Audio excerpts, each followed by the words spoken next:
జరిగే విషయాల మీద నేను మాట్లాడిననే మాట అయితే మీరు సమాధానం చెప్పకండి. ఎందుకంటే సత్య గారి గురించి ఆయన వర్క్ గురించి నాకు సంపూర్ణంగా తెలుసు. జాతీయ స్థాయిలో కార్యదర్శిగా ఉండి కేరళ ఇన్ఛార్జ్గా ఉండి ఎన్ని ఆయన ఎదుర్కొన్నారు ఇవన్నీ తెలుసు. అంటే ఒక ఏబుల్ క్యాండిడేట్ ఖచ్చితంగా గెలిచే క్యాండిడేట్ని కన్వీనియంట్గా తీసి పక్కన అసెంబ్లీలో పడేయడానికి గల కారణం ఏంటి?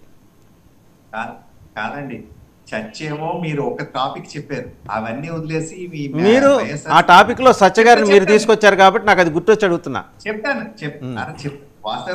మీరు తీసుకురాకపోతే నేను అడిగేవాడిని కాదు. నేను చెప్తాను. చర్చ దాని గురించి అన్నారు. ఈ లోపుగానేమో వైఎస్ఆర్సీపీ నాయకురాలేమో ఇన్ని మారణాయుధాల గురించి మాట్లాడుతుంటే ఇవన్నీ భయం వేస్తుంది. రేపు డిబేట్ లో మీరు అమిత్ షా గారి మీద రాళ్ళేసినా మీరు స్పందించారు.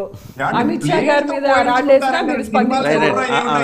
చెప్పండి, కాదండి, మీరు అమిత్ షా గారి మీద రాళ్ళేసింది ఆ కేసు ఏమైందో చెప్పండి. రాళ్ళేసింది ఎవరు? టీడీపీ వాళ్ళు. ఎక్కడైతే పోతే రక్తం, ఎవరిదైనా రక్తం అంటున్నారు. చెప్పండి, జనసేన వాళ్ళకి ఆ విషయం చెప్పండి. వాళ్ళకి చెప్పండి, వాళ్ళకి మరి రాయితో ప్రాణం పోతుందా? చాలా అథెంటిక్ ప్రశ్న అడుగుతున్నారని ఆవిడ ఫీల్ అవుతున్నారు. చెప్పండి ఆ పాయింట్. రోడ్ల మీద వెళ్ళేది అన్ని ప్రతి ఒక్కరే కొట్టాలంటే టైం సరిపోదు. కాబట్టి అమిత్ షా గారు ఒక రాయి కదా చూద్దాం, దీని సంగతి పక్కన పెట్టారు. టైం ఉన్నప్పుడు చూస్తారు. ఇంత దాంట్లో ఒక రాయి అంటే పర్వాలేదు, కానీ దృష్టిలో అయితే పెట్టుకుంటాం. అలాగే మీరు కొట్టిన రాయిని కూడా దృష్టిలో పెట్టుకున్నాం. సరే, ఇంకొక మాట ఏంటంటే ఇది ఇంత ఎదుగా నేను ఇంత ఇలా మాట్లాడిన వాసుదేవ్ గారు, కానీ ఆవిడ భాష కరెక్ట్ గా లేదండి. ఈ పార్టీకి దరిద్రం, ఈ పార్టీకి, మా పార్టీకి దరిద్రం పట్టిందో దెయ్యం పట్టిందో మేము చూసుకుంటాం. మీకున్న దెయ్యం, ఈ రాష్ట్రాన్ని పట్టిన దెయ్యాన్ని వదిలించే పనిలో మేము ఉన్నాం. మీ భాష చాలా సంస్కృత భాష అని చెప్పి మీరు ఫీల్ అవుతున్నారా? చెప్పండి, ఆ రోడ్లకి సంబంధించి మీరు టీడీపీని ఎందుకు ప్రశ్నించారు? మీరు టీడీపీ పార్టీని ఎందుకు ప్రశ్నించారు? మీరు గత ప్రభుత్వంలో అలయన్స్ లో ఉన్నది మీరు కాదా?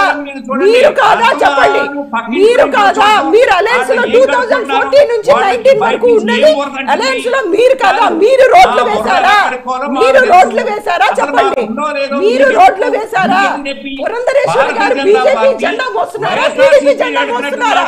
టీడీపీ జెండా మోస్తున్నారా? ఆవిడ బీజేపీ జెండా మోస్తున్నారా? చెప్పండి, బీజేపీ జెండా మోస్తున్నారా? టీడీపీ జెండా మోస్తున్నారా? కన్నా లక్ష్మీనారాయణ బీజేపీ జెండా మోసాడా లేకపోతే టీడీపీ జెండా మోసాడా? ఎంతమంది అధ్యక్షులు వల్ల బీజేపీ పరిస్థితి అంతే. ఆంధ్రప్రదేశ్ లో బీజేపీ పరిస్థితి. సుజాత గారు, వాళ్ళ పార్టీ వాళ్ళు చూసుకుంటారు. వాళ్ళ పార్టీ వాళ్ళు చూసుకుంటారు. వాళ్ళ పార్టీ లేదు అక్కడ అసలు ఆంధ్రప్రదేశ్ లో. నోటాకి పోటీ పడేటువంటి రైట్ వాళ్ళ పార్టీ. లెట్ హిమ్ కంక్లూడ్ అండి. Let him conclude. సుజాత గారు, లెట్ హిమ్ కంక్లూడ్. సుజాత గారు టైం కూడా అయిపోవచ్చింది. ఒకసారి ఆయన్ని కంక్లూడ్ చేయనియండి. టైం కూడా అయిపోవచ్చింది. కాదండి, మీరు అన్నట్టు 100% ఆయన రాజంపేట కాదు, హిందూపూర్, రాజంపేట ఎక్కడ పోటీ చేస్తారో తెలియదు, కానీ చాలా హిందూపూర్ కూడా వినిపించింది. అంటే మీకు చెప్తున్నాను, మళ్ళీ నేను కోర్ కమిటీ అని ఆన్సర్ స్కిప్ చేయకుండా, ఆయన ఖచ్చితంగా ఎంపీ స్థానం కోసం ప్రయత్నం చేశారు. కానీ పార్టీ డిసిషన్ మాత్రం ఫైనల్ ఎక్కడ పోటీ